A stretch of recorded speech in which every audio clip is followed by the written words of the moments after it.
দেশে উদ্ভূত পরিস্থিতিতে প্রধান উপদেষ্টা ডক্টর মোহাম্মদ ইউনূসের সাথে আজ বৈঠক বিএনপির। আলোচনার জন্য রাষ্ট্রীয় অতিথি ভবন যমুনায় আলাদাভাবে আমন্ত্রণ জানানো হয়েছে জামায়াতকেও। এছাড়া জাতীয় নাগরিক পার্টি এনসিপির একটি প্রতিনিধি দলও প্রধান উপদেষ্টার সাথে বৈঠক করবে আজ। প্রধান উপদেষ্টার বাসভবন যমুনার সামনে আছেন সিনিয়র রিপোর্টার ওবায়দুল্লাহ মামুন। সরাসরি যাচ্ছি তার কাছে। মামুন, নিশ্চয়ই শুনতে পাচ্ছেন। বৈঠকের সবশেষ কি খবর আছে আপনার কাছে, এবং বৈঠকে যাবার আগে রাজনৈতিক দলের কোনো নেতা কি গণমাধ্যমের সাথে কোনো কথা বলেছেন কিনা?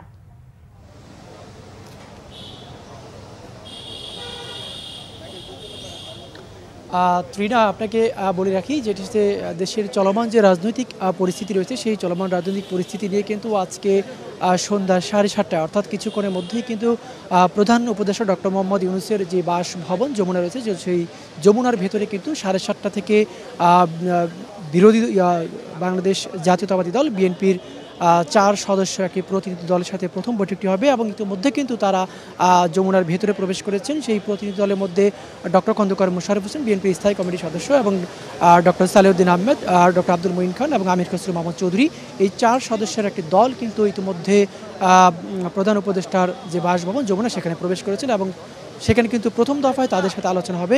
এরপরই যেটি জানানো হয়েছে যে 8টা থেকে 8:30টার মধ্যে জামায়াত ইসলামী অর্থাৎ জামায়াত ইসলামের যে আমির ডক্টর শফিকুর রহমানের নেতৃত্বে একটি দল আসবেন প্রধান উপদেষ্টার সাথে আলোচনা করার জন্য।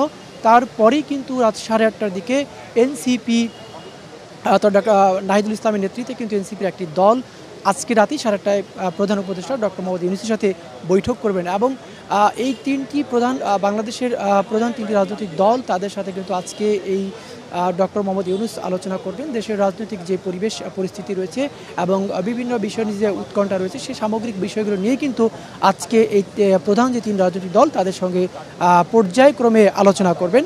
এবং একই বিষয় একটু যুক্ত করতে সেটি হচ্ছে আগামীকাল কিন্তু সর্বদলীয় রাজনৈতিক দলগুলির সঙ্গে প্রধান উপদেষ্টা ডক্টর মোহাম্মদ ইউনূসের বৈঠক করার কথা রয়েছে এবং একই ইস্যুতে কিন্তু এই বৈঠকটি অনুষ্ঠিত হবে। যমুনা থেকে ছিল আমার কাছে সবশেষ তথ্য। ধন্যবাদ মামুন আপনাকে।